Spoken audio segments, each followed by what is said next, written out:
হযরত মুসা আলাইহিস সালামের কাছে একবার এক যুবক এসে বলল, হে আল্লাহর নবী, আমি জীবজন্তু লালন পালন করি। আপনি দয়া করে আল্লাহর কাছে দোয়া করুন, যাতে করে আমি তাদের সুখ দুঃখের সকল কথা বুঝতে পারি আর উপযুক্ত ব্যবস্থাও নিতে পারি। যুবকটির কথা শুনে মুসা আলাইহিস সালাম বললেন, সাবধান, এর থেকে বিরত থাকুন। এর মধ্যে অনেক বিপজ্জনক ব্যাপার স্যাপার লুকিয়ে আছে, যা আপনি সহ্য করতে পারবেন না। কিন্তু যুবকটি নাছোড়বান্দা, সে বারবার কাকুতি মিনতির সুরে একই আবদার করতে লাগলো। মুসা আলাইহিস সালাম বললেন, এটা মঙ্গলজনক নয়। যুবকটি শেষে বলল, আর বেশি না হয় অন্তত গৃহপালিত মোরগ এবং কুকুরের ভাষা বোঝার ব্যবস্থা করে দিন।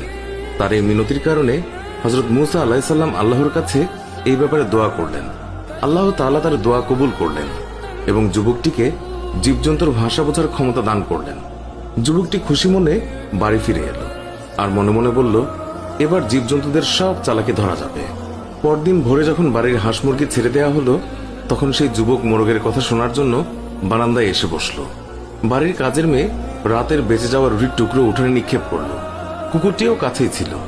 এই সময় মোরগটি ঝাপটি মেরে রুটির টুকরো মুখে পুরে নিল। কুকুরটি প্রতিবাদের সুরে মোরগকে বলল, রুটির টুকরো আমার ভাগে ছিল, তুই নিয়ে গেলি কেন? উত্তরে মোরগ বলল, একটু সবুর করো, অবস্থার দ্বারা বুঝতে পেরেছি কালকে আমাদের মনিবের সুন্দর ঘোড়াটা মারা যাবে, তখন তুমি মজা করে তার গোশত খেতে পারবে। বারান্দায় বসে থাকা যুবক মোরগের কথা শুনে চিন্তায় পড়ে গেল। তারপর লোকসান এড়ানোর জন্য ঘোড়াটি বাজারে নিয়ে বিক্রি করে দিল। পরদিন ভোরে আবারও যখন উঠোনে রুটির টুকরো ছড়ানো হলো, তখন মোরগটি সঙ্গে সঙ্গে তা লুফে নিল। কুকুরটি সেদিনও বঞ্চিত হয়ে রাগ করে মোরগকে বলল, ধোকাবাজ কোথাকার, কালকে রুটি নিলে, আজকেও নিয়ে গেলে, কই ঘোড়া তো মরল না, বরং মালিক তা অন্যখানে বিক্রি করে দিয়েছে।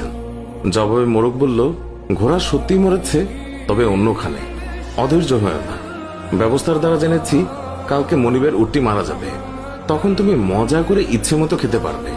উটের মৃত্যুর কথা শুনে মনিব পেরেশান হয়ে গেল আর তৎক্ষণাৎ তা বাজারে বিক্রির জন্য পাঠালো এবং নিশ্চিত ক্ষতির হাত থেকে বেঁচে গেল।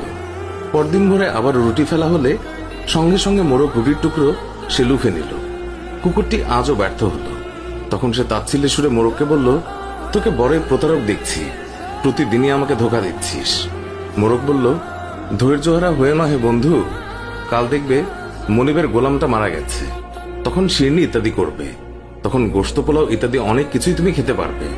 মনিব মোরগের কথা শুনে বেচেইন হয়ে গেল। সে তড়িৎ গোলামটাকে অন্য একজনের কাছে বিক্রি করে দিল এবং বিরাট ক্ষয়ক্ষতির হাত থেকে রক্ষা পেল। আর মনে মনে ভাবল, এই জীবজন্তুর ভাষা বুঝে ভালোই উপকার হলো, এতে অনেক ক্ষতি থেকে বাঁচা গেল।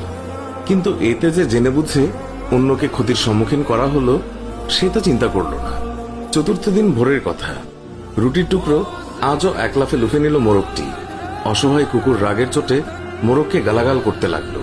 মোরগ তাকে সান্ত্বনার বাণী শুনিয়ে বলল, হে বন্ধু, একটু ধৈর্য ধরো, কাল দেখবে মনিব নিজেই মারা যাবেন। কাল তিনি মারা গেলে ওয়ারিশরা গোশত পোলাও শিরনি ইত্যাদি করবে, তখন তুমি পেট পুরে খেয়ে নিও। আজকে মোরগের কথা শুনে যুবকটি যার পর্ণায় বিচলিত হয়ে পড়ল। কাল যে সে মারা যাবে এই পেরেশানিতে অস্থির হয়ে গেল সে। আসলে আল্লাহ পাকের কুদরতের মাঝে অনেক গোপন কথা লুকায়িত আছে, তা কেউই জানে না। কিন্তু মানুষ যখন সীমা লঙ্ঘন করে, তখনই যত সব বিপত্তি ঘটে। মাল সম্পদের সামান্য ক্ষয়ক্ষতিতে মনিবের জান বেঁচে যেত এবং মুসিবত মালের উপর দিয়ে চলে যেত, কিন্তু মনিব তা মানেননি, তাই বিপদ তার নিজের উপরে চলে এসেছে। নিরুপায় যুবক দৌড়ে মুসা আলাইহিস সালামের দরবারে হাজির হলো, তাকে সকল ঘটনা খুলে বলল। অতঃপর মিনতি করে বলল, হে আল্লাহর নবী, আমাকে রক্ষা করুন। মুসা আলাইহিস সালাম বললেন, আমি তো আগেই বলেছি এই বিষয়টি আপনার জন্য মঙ্গলজনক হবে না। আপনি কেমন স্বার্থপর, শুধু নিজের স্বার্থ দেখলেন, অপরের ক্ষতি দেখলেন না। নিজের ক্ষতির কথা ভেবে সব বিক্রি করে দিলেন, অথচ সে যে ক্ষতির মধ্যে পড়তে যাচ্ছে সেটা বিবেচনায় নিলেন না। এই জন্য বিপদ আপনার উপরে চলে এসেছে। এখন নিজেকে অন্য কারো কাছে বিক্রি করে দিন, তাতেই তো ভালো, এতে অনেক অর্থকরী এবং ধন সম্পদ লাভ হবে। যুবকটি কৃতকর্মের জন্য ক্ষমা চাইল এবং প্রাণ রক্ষার জন্য হযরত মুসা আলাইহিস সালামকে অনুনয় বিনয় করতে লাগলো।